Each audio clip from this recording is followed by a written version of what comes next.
রাত্র 3টার সময় পাশের বাড়ির লোকের চেঁচামেচিতে আমরা উঠে দেখলাম আমাদের বাড়ির পিছনের ঘরটাতে আগুন লেগে গেছে।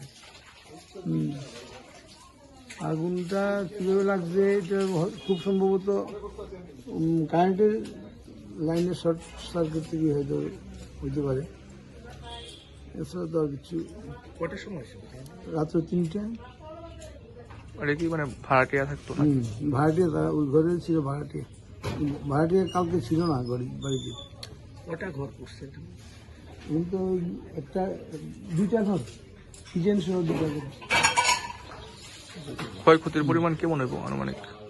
এমনিতে তাদের যে ভাড়াটিয়ারা তো জিনিসপত্র মিলে প্রায় 2-3 লাখ টাকা জিনিস হলো।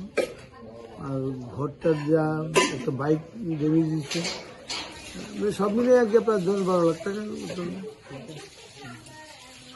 কি নাম আপনার? আপনার নাম? উৎপল কান্তি রায়।